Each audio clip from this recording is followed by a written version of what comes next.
শোনো, আমাদের ছেলেমেয়েরা বলছে কিছুই পারিনি। দেখো দেখো, দুটো আলাদা আলাদা স্কুলের প্রশ্ন। হ্যাঁ, ক্লাস 9 বাংলা কোশ্চেন, দুটো আলাদা আলাদা স্কুলের। আমাদের ছেলেমেয়েরা বলছে স্যার কিছুই পারিনি।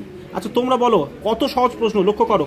এই যে লাল কালিগুলো যেগুলো দেওয়া আছে, আর যদিও ওরা অনেকগুলো ঠিক করেছে, এখানে শর্ট কোশ্চেনগুলো আমি মিলিয়ে দেখছিলাম, তবে এর মধ্যে কিছু কিছু রং আছে যেগুলো তোমরা যদি পারো কমেন্টসে তোমরা জানাও যে স্যার এই প্রশ্নগুলো এটা উত্তর হবে, শর্ট কোশ্চেনগুলো। বাকি কিন্তু প্রশ্ন প্যাটার্ন খুব যথেষ্ট মার্জিত এবং খুব সুন্দর সুন্দর, বিশেষ করে এই আবহমান, আকাশে সাতটি তারা থেকে যে প্রশ্নগুলো, বা রাধারানী, এটা অনেক সময় রাধারানীর চরিত্র পড়ে থাকে, যেমন এইগুলোই বারবার, এইগুলো কিন্তু আমি ছেলেদের বলেছি যে এগুলো ইম্পর্টেন্ট। আর উপসর্গ অনুসর্গর পার্থক্য, এগুলো তো বারবার তোমাদের শর্ট ভিডিও সেকশানে আমি সাজেশনের মধ্যেও রেখেছি।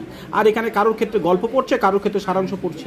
আরও একটা প্রশ্ন প্যাটার্ন এখানে দেখো, যেখানে বাকি দেখো কত সুন্দর, এখানে যেমন এই অর্ধ তৎসম শব্দ, যেমন উনান যেটা, বা এইগুলো দেখো কোনো কোনো ক্ষেত্রে কোনটা কোনটা, যেমন এইটা শিক্ষক ইতিহাস পড়াচ্ছেন, অন্যকে দিয়ে যখন কাজ করিয়ে নেয় সেটা।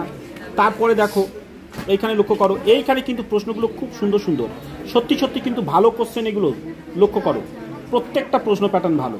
আর একটু আগে বলছিলাম না রাধারানীর চরিত্র, এই যে এখানে দিয়েছে রাধারানীর চরিত্র, দেখতে পাচ্ছ এই দেখো সাথে দাগের এক। আর বাকিগুলো ভাবার্থ বা সারাংশ, লক্ষ্য করো তোমাদের এই প্রশ্নগুলো কিন্তু খুবই সুন্দর প্রশ্ন।